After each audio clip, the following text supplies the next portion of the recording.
Last part में हमने देखा था कि मैक्स अर्थ पर आ गया था, जहां उसने अपने सभी फैमिली मेंबर्स को बुलाया था और उनमें से एक को पनिशमेंट भी दी थी। जिसके बाद एवा ने मैक्स को एक अजीब सा मेटल का टुकड़ा दिया था जो बहुत ही हार्ड था, पर मैक्स को उसके बारे में कुछ नहीं पता था, इसलिए वो उसे अपने पास रख लेता है। तभी वहां पर जियानवू यूनिवर्स का बिजनेस हेड आ गया था, जिसने मैक्स को बताया था कि जो इंसेक्ट्स बॉडी उसने ढूंढने के लिए कही थी उसे वो एक सप्लायर से मिल जाएगी, और उस सप्लायर का नंबर बिजनेस हेड मैक्स को भेज देता है। अब आगे तो इस पार्ट की शुरुआत में हम वर्चुअल यूनिवर्स के माउंट यूजियांग एरिया को देखते हैं, जहां वो सप्लायर अपने लोगों के साथ मैक्स से मिलने पहुंच गया था। तो मैक्स उसे देखकर मन में सोचने लगता है कि यही वो सप्लायर है जिसकी वो बिजनेस हेड बात कर रहा था, और ये कोई आम इंसान नहीं है बल्कि ये 9 ट्रैश एरिया में से एक को संभालता है जिसका नाम वू लॉन्ग ट्रैश एरिया है। अब मैक्स उसे ग्रीट करता है तो वो सप्लायर मैक्स से कहता है कि लगता है तुम ही वो जीनियस हो जिसके आजकल हर जगह चर्चे हैं। अब वो दोनों अपनी चेयर्स पर बैठ जाते हैं, जिसके बाद वो सप्लायर मैक्स से बोलता है कि मैंने सुना है कि तुम्हें इंसेक्ट्स की बॉडी चाहिए, तो क्या तुम बता सकते हो कि तुम्हें कितने इंसेक्ट की बॉडी चाहिए। इस पे मैक्स कहता है कि मुझे वर्ल्ड मास्टर लेवल के इंसेक्ट्स की 10 मिलियन बॉडीज चाहिए। ये सुन के वो सप्लायर थोड़ा हैरान हो जाता है और बोलता है कि तुम्हें 10 मिलियन बॉडीज चाहिए और वो भी वर्ल्ड मास्टर लेवल की। इधर सप्लायर के साथ आए उसके नौकर भी ये सुन के हैरान हो जाते हैं और बोलते हैं कि ये तो मैक्सिमम लिमिट है जो हमारे मास्टर किसी को बेच सकते हैं। उसी वक्त मैक्स उस सप्लायर से पूछता है कि क्या 10 लाख बॉडी सप्लाई करने में आपको दिक्कत है। इस पे वो सप्लायर कहता है कि मैं 9 ट्रैश एरिया में से लार्जेस्ट ट्रैश एरिया को संभालता हूँ, लेकिन मेरे एरिया में मैं अकेला नहीं हूँ बल्कि ऐसे 5 और लोग हैं जिनकी परमिशन की जरूरत पड़ती है अगर कोई हाई अमाउंट में ट्रैश बेचा जाए। लेकिन जितनी बॉडीज तुम्हें चाहिए उतनी मेरी अथॉरिटी में आती है, इसलिए मैं तुम्हें वो बेच सकता हूँ। ये सुन के मैक्स खुश हो जाता है और उसे थैंक यू बोलता है। अब वो सप्लायर मैक्स को अपने ट्रैश एरिया की लोकेशन बताकर वहां से चला जाता है। इसके बाद मैक्स वर्चुअल यूनिवर्स में जियोजियांग बे नाम की जगह पर आ जाता है, जहां पर मैक्स को मास्टर होंग और मास्टर ली शेंग मिलते हैं। तो मास्टर होंग से कहता है कि मैं आपको 100 साल बाद देख रहा हूँ। ये 100 साल आपने क्या क्या किया है, कहीं आप अपनी नई गर्लफ्रेंड के साथ ही तो बिजी नहीं थे। इस पे मास्टर होंग कहते हैं कि इन 100 सालों में मैंने केओस सिटी में ट्रेनिंग करी है। इस पे मास्टर ली शेंग मास्टर होंग से कहते हैं कि केओस सिटी में तो ट्रेनिंग करना बहुत ज़्यादा हार्ड होता है। इस पे मास्टर होंग कहते हैं कि तुम सही कह रहे हो, ऊपर से कुछ ही एलाइट सोल्जर्स को वहाँ ट्रेनिंग का मौका मिलता है, लेकिन मेरी गर्लफ्रेंड ने इस दौरान मेरी बहुत मदद करी है, जिसकी वजह से मैं अपनी असली एबिलिटी दिखा पाया और जाइंट एक्स एरेना ने मुझे अपना कोर मेंबर बना लिया। ये सुन के मास्टर ली शेंग कहते हैं कि तुम जाइंट एक्स एरेना के कोर मेंबर बन गए हो। पूरे जियानवू यूनिवर्स में तुम्हारे अलावा कोई भी नहीं है जो जाइंट एक्स एरेना का कोर मेंबर हो, और तुम ऐसी सेलिब्रेशन वाली बात भी बिल्कुल आराम से कैसे बोल सकते हो। इस पे मास्टर होंग कहते हैं कि मैं सिर्फ कोर मेंबर बनने से सेटिस्फाई नहीं हूँ, मुझे अभी बहुत आगे जाना है।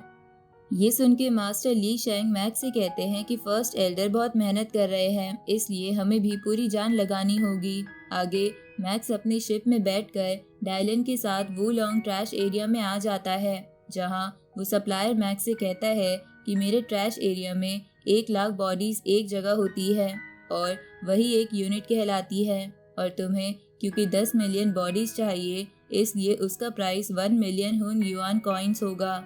ये सुन के मैक्स बोलता है कि ये प्राइस तो बहुत ही ज़्यादा है। इस पे सप्लायर कहता है कि ये प्राइस मैं अकेला डिसाइड नहीं करता, बल्कि जिन 5 मेंबर्स के बारे में मैंने तुम्हें बताया था वो भी इसमें इन्वॉल्व होते हैं, लेकिन क्योंकि तुम्हें वर्ल्ड मास्टर लेवल के इंसेक्ट्स की बॉडीज चाहिए, तुम्हें मैं बता दूं कि लेवल के बाद भी बॉडीज की क्वालिटी में डिफरेंस होता है, जिसकी वजह से उनकी कीमत बहुत ज़्यादा बदल जाती है, लेकिन मैं तुम्हें काफ़ी अच्छी बॉडीज उसी प्राइस में दे दूंगा।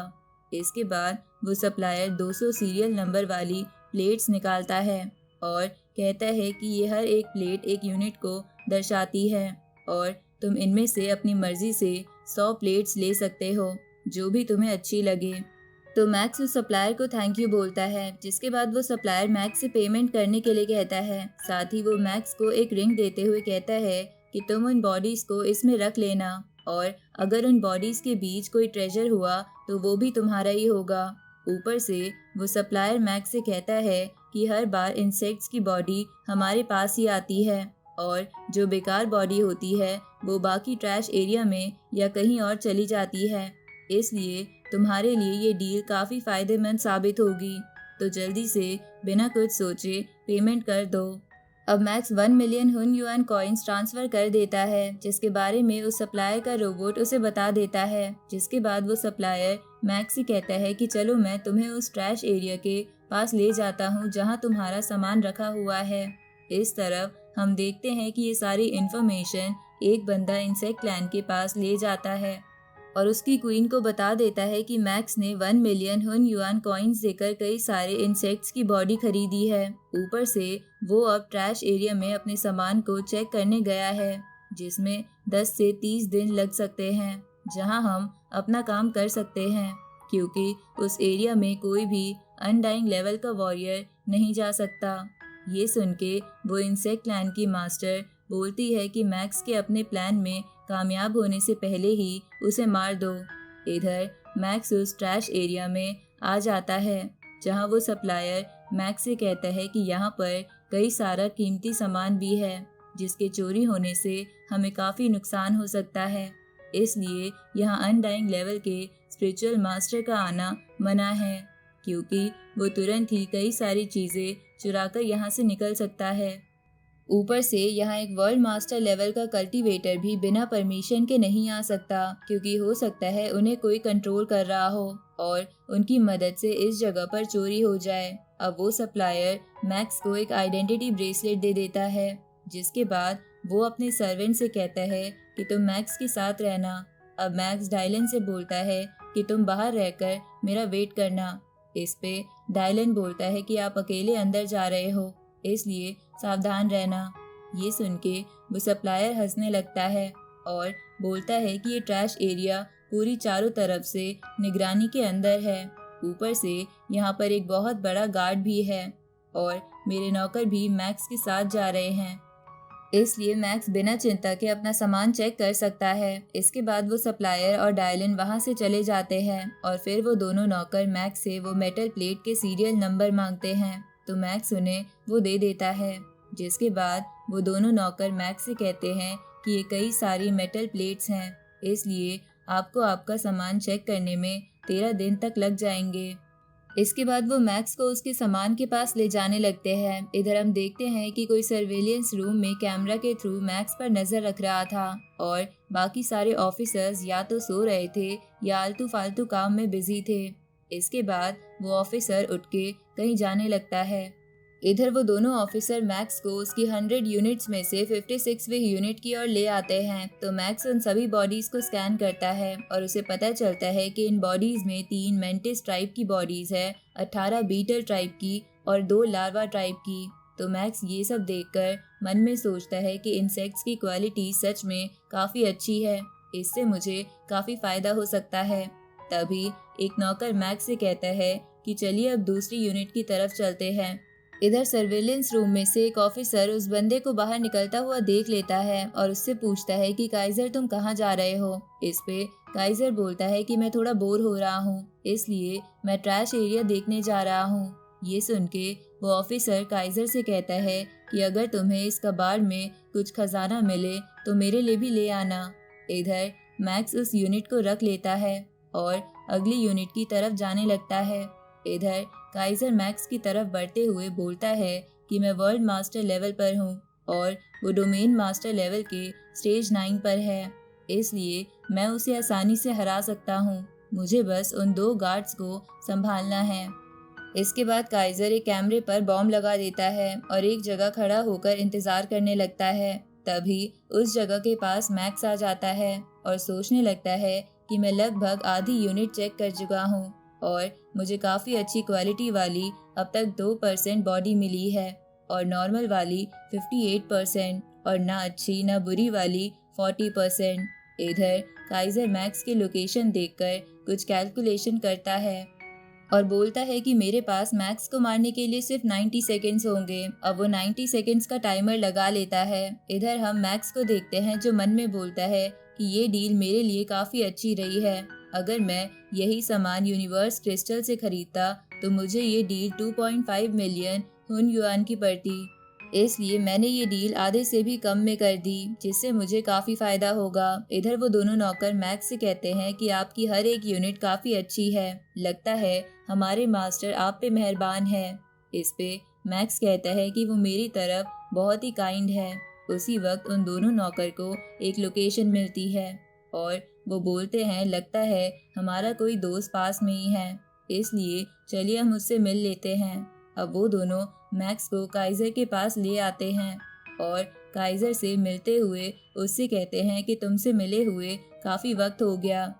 जिसके बाद वो आपस में बातें करने लगते हैं। उसी वक्त काइजर ने जिस कैमरे में बॉम्ब लगाया था वो फट जाता है, जिस बात का पता बबाता को चल जाता है और वो मैक्स को ये बता देती है कि जिस जगह पर वो है अब उसे कोई मॉनिटर नहीं कर सकता।